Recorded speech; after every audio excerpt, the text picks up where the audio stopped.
구원의 복음을 듣고 그 안에서 또한 믿어 약속의 성령으로 인치심을 받았으니 이는 우리 기업으로 보증이 되사 그 얻으신 것을 속량하시고 그의 영광을 찬송하게 하려 하심이라. 이렇게 말씀이 되어 있습니다. 오늘 말씀 전체적으로는 사실 그 에베소서 1장 전체를 아주 간단하게 보고, 그리고 지금 집중하고 싶은 부분은 1장 13절입니다. 그래서 13절인데요. 오랜만에 말씀 교제를 하니까 제가 청년 때도 가끔 말씀을 전하고 이렇게 했었는데, 어쨌든 꼬마 설교자도 설교자니까요. 나름의 설교를 하고 말씀을 전하는 사람의 철학이나 원칙은 있어야 되는 것 같고, 그 부분이 없다면은 방향이 사실 없는 것이죠. 아주 넓게 얘기하면 성경적인 기준으로 말씀을 전하고 설교를 하는 것이 당연히 원칙이겠죠. 이렇게 얘기하면 끝나긴 하겠지만, 오늘 말씀 시작하기 전에 그 얘기를 한번 해보면서 시작을 하고 싶습니다. 아주 간단하게 첫 번째로는 그 말씀과 설교는 공격적이어야 된다는 게 맞는 것 같습니다. 이 말씀의 그 말에 약간 오해를 할 수도 있겠지만,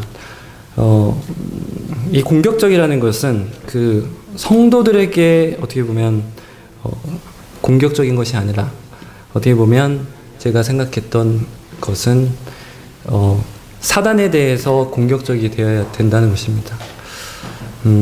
말씀이 선포되고 이 강단의 설교를 통해서 이 말씀이 전해질 때 어떻게 보면 우리 사이에 있을 수 있는 어떤 그 사단의 흔적, 그리고 설교자 자신한테도 있을 수 있는 그 사단의 흔적에 대해서 공격적인 설교가 되어야 된다는 것이 제가 갖고 있는 생각이었습니다.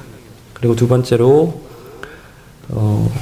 설교는 처방적인 설교라는 것이 맞는 것 같습니까? 아닌 것 같습니까? 그 교육자들은 처방적인 교습을 하는 것이 맞다고 알려져 있습니다. 얼핏 보면 교사가 처방적으로 약간 의사처럼 처방을 판단을 하고 진단을 해서 필요한 말씀을 설교를 한다는 것이 타당해 보이기도 합니다.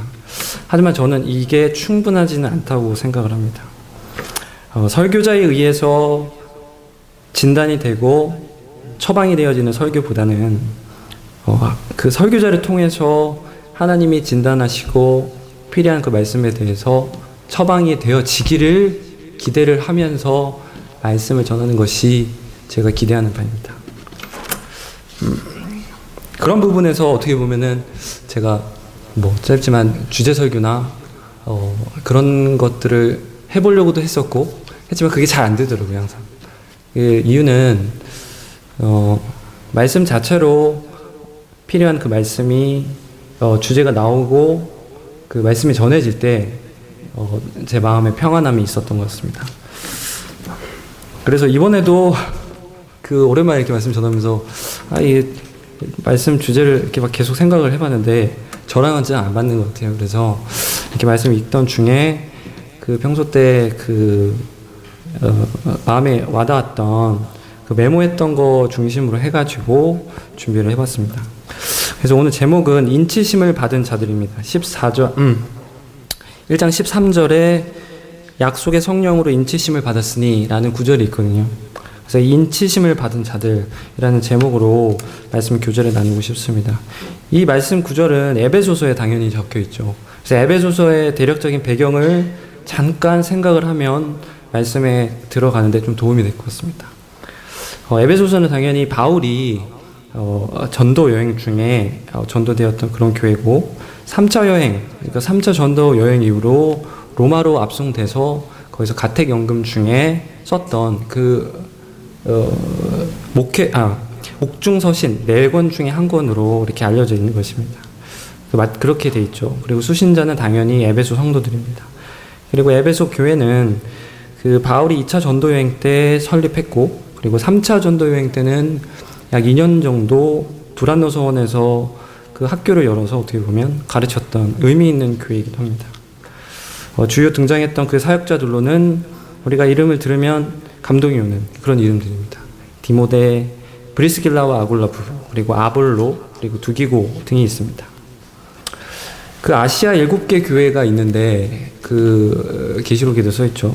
그 중에서도 전도, 어떻게 보면 전도 전략, 제가 단어를 만들어 봤는데 전도 전략적으로 핵심적인 위치에 있었던 교회로 보입니다. 그 이유는 첫 번째로 사도 요한도 이곳에서 사역을 하면서 지도를 했고 그 무덤도 거기 있고요. 그리고 두 번째로 바울은 이곳에서 고린도 교회에 보내는 서신을 쓰기도 했기 때문입니다.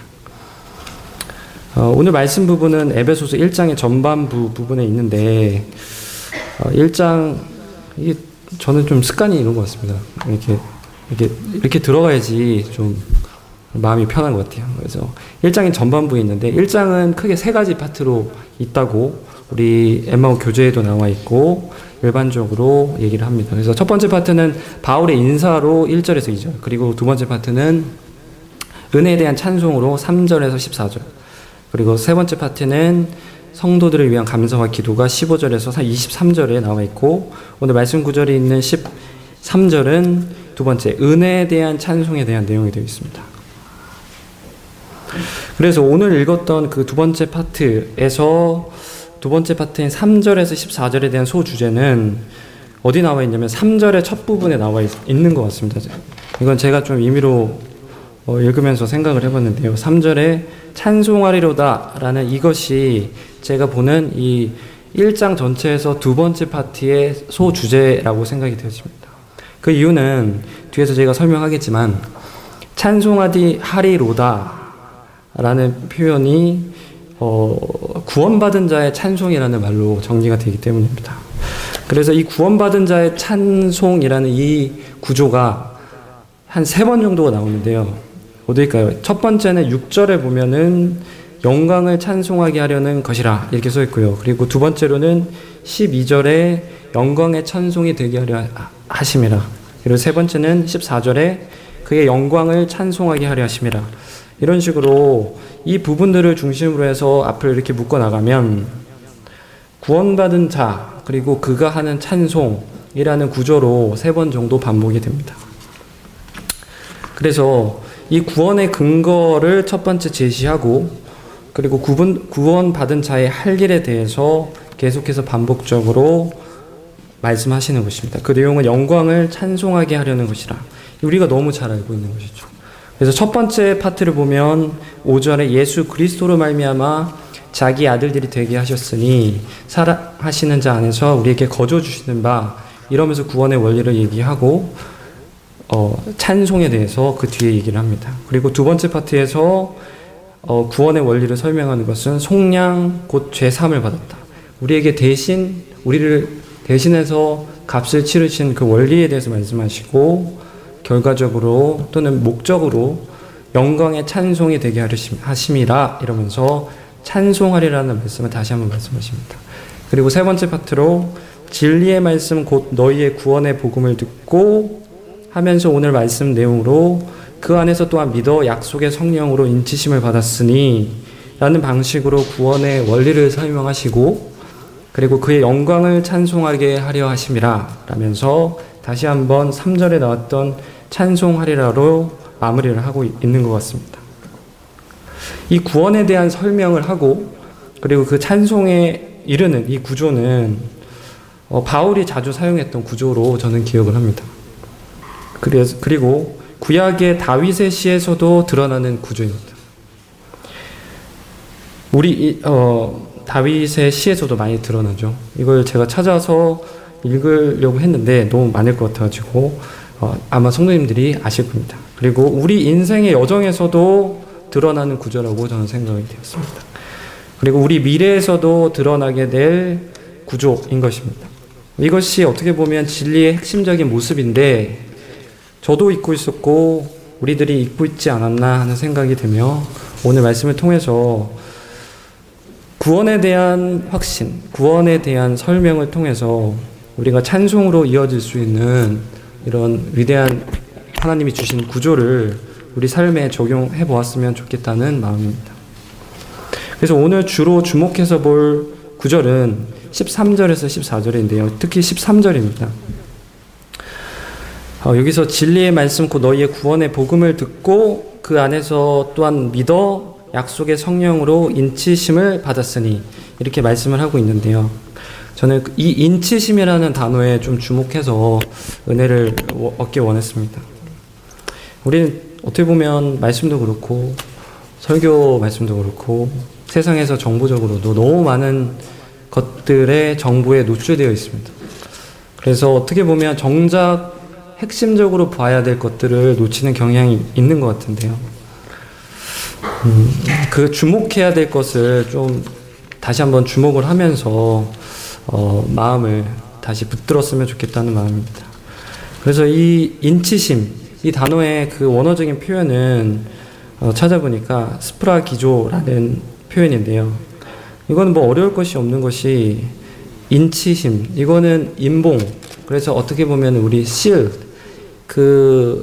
옛날에 그 편지 보내기 전에 이게 실링 하는 거 있죠. 실링 왁스라는 것도 있는데요. 녹여가지고 중요한 사람에게 연애 편지나 아니면 중요한 편지를 쓰고 봉투를 열어서 편지를 넣고 닫은 다음에 그 실링 왁스를 불에 이렇게 녹여가지고 쫙 부어서 그게 굳기 전에 자신만이 갖고 있는 그 도장을 딱 찍어서 굳게 만드는 것입니다. 그래서 그 개념을 우리가 생각하면 쉬울 것 같습니다. 그래서 뜻은 인봉하다, 봉인하다, 표시하다, 증명하다, 인정하다.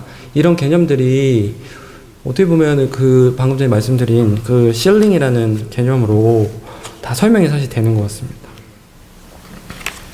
그래서 13절의 인치심의 의미를 알아보기 위해서 좀 더 정확히 그리고 우리가 하나님의 뜻을 좀 더 잘 알아보기 위해서 같은 단어가 사용된 부분을 한번 찾아보았습니다. 첫 번째로 나오는 부분이 마태복음 27장 66절인데요. 이 부분은 스프라기조에서 봉인, 폐쇄, 완전한 폐쇄, 누구의 권한 없이는 열 수 없는 봉인, 그 닫힘을 의미하는 부분인 것 같습니다. 이 부분 잠깐 한번 볼까요? 마태복음 27장 66절 잠깐 보시면 좋을 것 같습니다. 마태복음 27장 66절. 이 부분은 예수님께서 이제 못 박혀 돌아가시고 이제 무덤에 묻히신 다음에 그 장면인데요. 65절 제가 한번 읽어보겠습니다. 빌라도가 이르되 너희에게 경비병이 있으니 가서 힘대로 굳게 지키라 하거늘 그들의 경비병과 함께 가서 돌을 임봉하고 무덤을 굳게 지키니라. 여기서 말하는 임봉이 에베소서 1장 13절에 나오는 그 인치심과 같은 단어를 이렇게 쓰고 있는 것입니다. 지금 이 돌을 임봉하고는 완전히 폐쇄해서 열지 않는 그 상태를 나타내는 것입니다.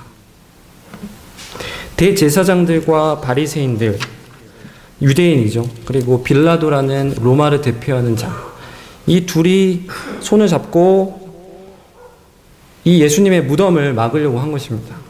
그 부분은 그 위에 부분에 이렇게 나와 있죠. 이 62절에 보면은 바리새인들과 함께 빌라도에게 모여 이르되 이렇게 돼서 바리새인과 빌라도가 함께 모였습니다. 이 세상 권세의 총연합이 예수님의 무덤을 막으려 하는 것입니다. 하지만 이 봉인은 어떻게 되었나요? 풀렸습니다. 세상 권세의 총연합으로 예수님의 무덤을 폐쇄하려 했고 그리고 그 누구도 들어올 수 없고 나갈 수도 없게 하려고 했던 그 시도는 실패했습니다. 부활할 것이 두려워서 그 임봉했던 그 일, 그것의 주체가 누구인지 한번 생각을 해보면 그 세상 권세인 그 자들이 임봉하려고 봉인하려고 했던 것을 생각해보면 여기서 나오는 이 단어 스프라기조의 그 폐쇄, 임봉은 한계가 있어 보입니다. 그러나 하나님은 그 인간이 굴려놓고 그 임봉한 그 돌을 어떻게 보면 어린아이가 손가락 하나로 비눗방울 하나를 쉽게 이렇게 터뜨리듯이 쉽게 여시고 예수님께서는 부활하신 것입니다. 세상의 진정한 권세는 그리고 그 진정한 왕이 누구신지 몸소 증명해 보이신 것입니다. 그래서 28장 2절에 큰 지진이 나며 주의 천사가 하늘로부터 내려와 돌을 굴려 내고 그 위에 앉았는데, 그리고 4절에 지키던 자들이 그를 무서워하여 떨며 죽은 사람과 같이 되었더라. 세상의 방해와 어떤 승리, 그리고 우리 앞을 막고 있는 어떤 큰 돌과 같은 방해물이 있는 것 같습니다. 정말 그 방해물을 보면 잠시 동안은 돌이 임봉되듯이 완전히 경비병들이 지키고 있는 것처럼 유효해 보이고 정말 그게 뚫을 수 없는 것처럼 보이지만 하나님은 쉽게 그것을 무효화시키십니다. 그 세상에 권력이 있습니까? 하나님은 그것을 무효화시키십니다. 어떤 고난과 낙심이 있다면 그것도 하나님은 쉽게 무력화시키십니다. 그리고 육체적인 어려움이 있다면 하나님은 그것 또한 원점으로 돌려놓을 것입니다. 우리 앞에 막고 있는 큰 돌과 같은 이 세상의 그 봉인, 임봉은 잠시 동안은 유효해 보이나 하나님은 쉽게 그것을 무효화시킨다라는 것을 결론으로 얻을 수 있겠습니다. 소결론으로요. 불법적이고 이 한시적이며 불완전한 이 사단의 임봉, 우리를 가두려는 이 폐쇄는 하나님 앞에서 승리하신 예수님에 의해서 무력화될 것입니다. 다른 말로 우리를 올매고 있는 그 죄와 사망이라는 그 덫, 곧 그러한 법에서 해방시킨다고 로마서는 말씀하십니다. 로마서 8장 2절에 이는 그리스도 예수 안에 있는 생명의 성령의 법이 죄와 사망의 법에서 너를 해방하였습니다. 생명의 성령의 법이라는 새로운 임봉, 그 새로운 도장이 찍히는 거죠. 그 스프라기조가 죄와 사망이라는 기존에 있던 그 법, 그 임봉을 떼고 새로운 임봉으로 대체하는 것입니다. 그것이 가능한 이유는 무엇일까요? 권한이 있는 자 되신 하나님께서 이것을 하시기 때문인 것 같습니다. 요한복음 10장 18절에 보면 거기에 대한 내용이 나와 있습니다. 이를 내게서 뺏는 자가 있는 것이 아니라 내가 스스로 버리노라. 나는 버릴 권세도 있고 다시 얻을 권세도 있으니 이 계명은 내 아버지에게서 받았노라 하십니다. 우리가 눈치 보고 신경 써야 될 대상이 하나님인 이유가 여기에 있는 것입니다. 누구는 사장님, 누구는 과장님, 누구는 친구, 또는 남편, 부인, 눈치를 봐야 될 사람이 너무 많은 것 같습니다. 그러나 우리가 눈치 보고 신경을 써야 될 대상은 그 봉인하고 임봉할 권한과 떼어낼 권한도 있는, 찍을 권한도 있고 떼어낼 권한도 있는 그분 하나님인 것입니다. 계시록 6장에서 8장에서는 그 어린 양, 즉 예수 그리스도께서 7인을 차례로 떼실 수 있는 자인 것으로 나타납니다. 이것은 지극히 당연한 것입니다. 계시록 5장에서 울고 있던 요한이 있습니다. 계시록 5장에서 슬피 울면서 있던 그 요한이 위로받을 수 있었던 이유가 거기에 있었던 것입니다. 계시록 5장 4절에 보면 5장 4절을 같이 한번 보실까요? 제가 말씀 전하면 졸리시니까요. 계시록 5장 4절 같이 보시겠습니다.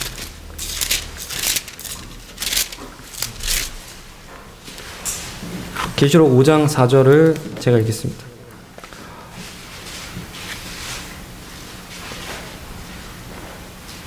그 두루마기를 펴거나 보거나 하기 합당한 자가 보이지 아니하기로 내가 크게 울었더니 장로 중에 한 사람이 내게 말하되 울지 말라. 유대 지파의 사자 다윗의 뿌리가 이겼으니 그 두루마리와 그 7인을 떼시리라 하더라.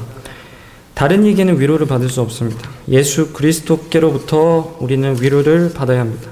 예수 그리스도께서 하나님이 쳐놓은 그 인을 떼셨습니다. 그로부터 우리는 위로를 받을 수 있습니다. 예수 그리스도의 그 오른손에는 하나님께로부터 받은 그 형용할 수도 없을 정도로 빛나고 아름다운 그 인장 도장이 있을 것임에 틀림없어 보입니다. 왜냐하면 그 인을 뗄 권리와 그리고 인을 칠 그 권리는 한 곳에서 나오기 때문입니다. 자연스럽게 다음 인치심에 관한 부분으로 넘어갈 수 있을 것 같습니다. 예수 그리스도가 가졌을 것으로 보이는 그 빛나는 인장, 그 도장을 우리는 요한복음을 통해서 확인할 수 있습니다.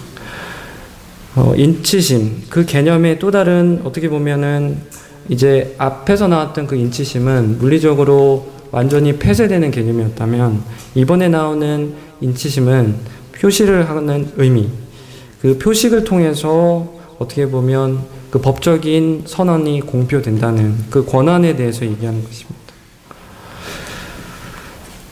그래서 우리에게 이 도장이라는 개념이 되게 익숙한데요. 우리 인감 도장 있잖아요. 그렇죠? 그 어른 되면 인감 도장을 꼭 부모님이 만들어서 주시는데 인감 도장 함부로 넘기면 안 되죠. 어떻게 보면 인감 도장을 넘기고 인감 증명서를 이렇게 넘기면 뭐 중요한 뭐 집이나 자동차 이런 거를 거래를 마음대로 해버릴 수 있기 때문에 본인의 그 의지를 거기에 담는 것입니다. 그래서 구약에 보면 다양한 모습의 인장들이 이렇게 등장을 하는데요. 창세기 41장 42절에 요셉 총리의 인장 반지가 나옵니다. 그 요셉 총리가 그 바로로부터 그 총리의 권한을 받았죠. 그때 인장 반지를 받았다라고 나와 있습니다.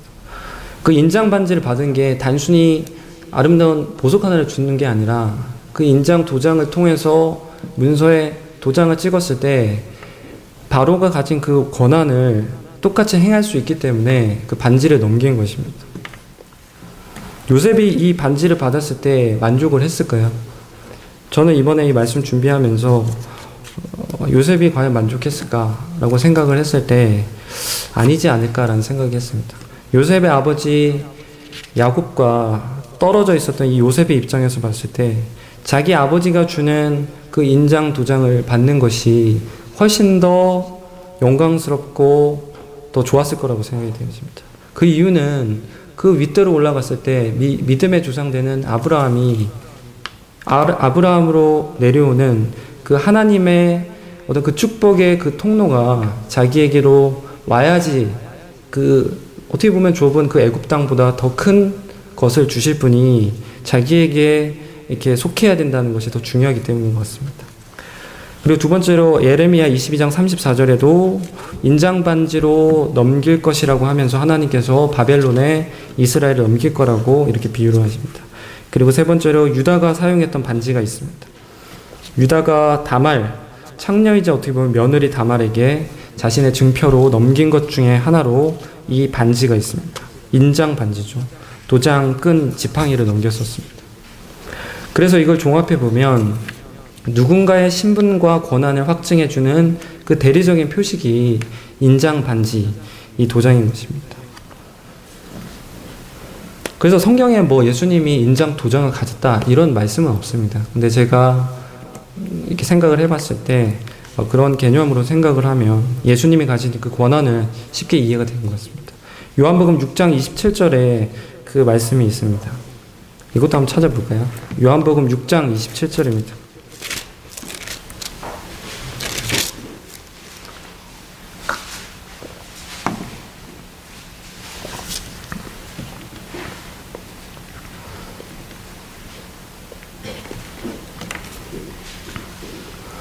읽겠습니다. 썩을 양식을 위하여 일하지 말고 영생하도록 있는 양식을 위하여 하라. 이 양식은 인자가 너희에게 주리니 인자는 하나님 아버지께서 인치신 자니라.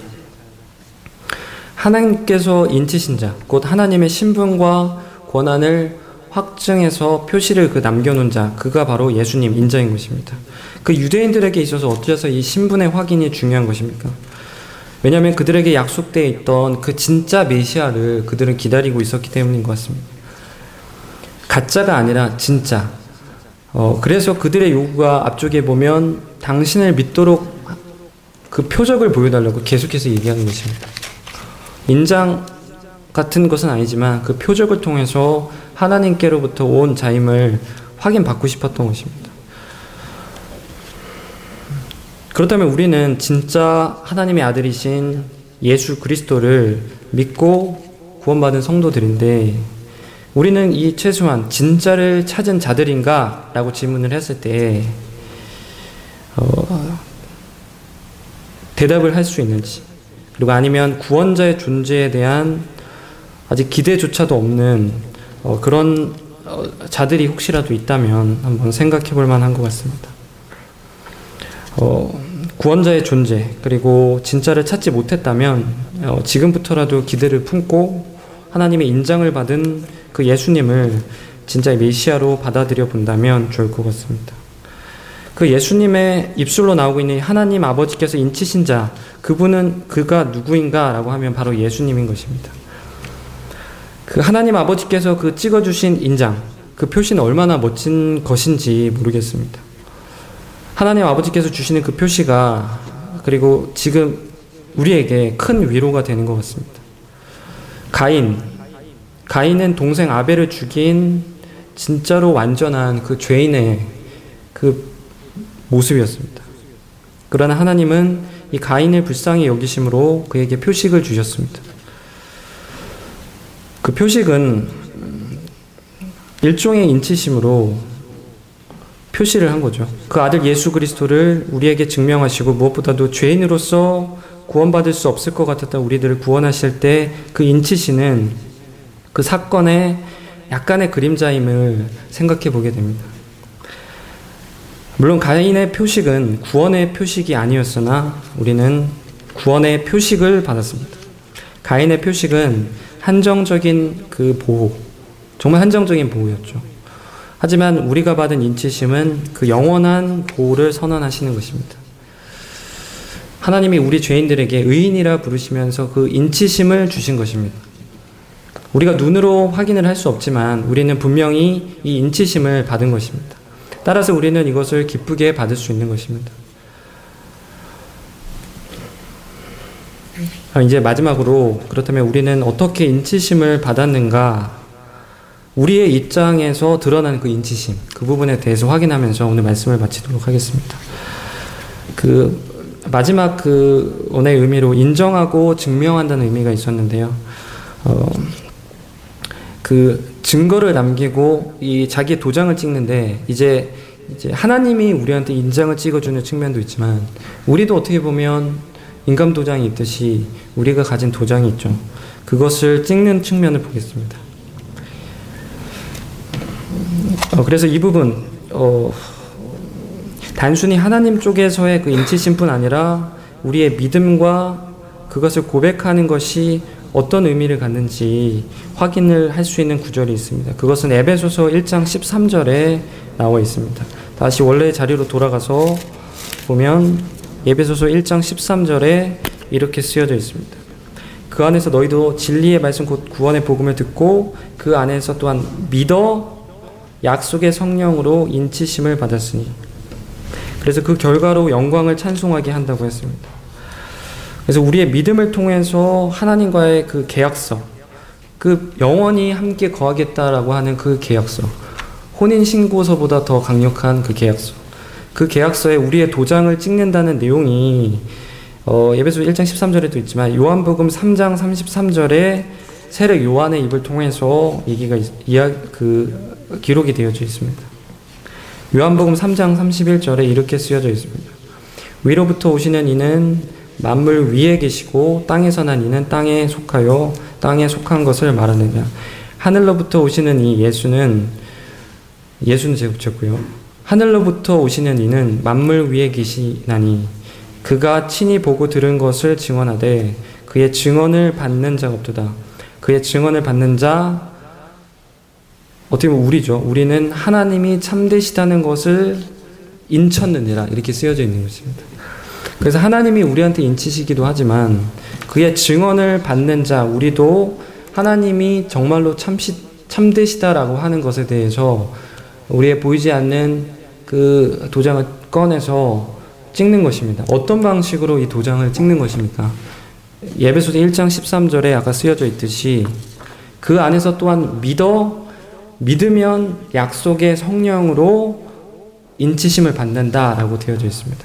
약속의 성령의 입장에서 우리 쪽으로 인치심을 찍지만 우리가 해야 될 것은 그 믿어라는 단어를 통해서 드러나는 상당히 엄중하고 아주 중대한 그 결정, 그것이 드러나는 것입니다. 이것은 아주 영적인 일인 것이죠. 그래서 영적인 부분에서 우리가 입술로 예수 그리스도를 구주로 고백을 할 때 우리의 그 도장을 꺼내서 하나님의 그 거룩한 계약서에 도장을 찍었다라는 것입니다. 그래서 하나님의 그 인치신 도장 옆에 어떻게 보면 찍혀있는 우리의 믿음의 도장을 우리는 오늘 확인할 수 있는지 묻고 싶습니다.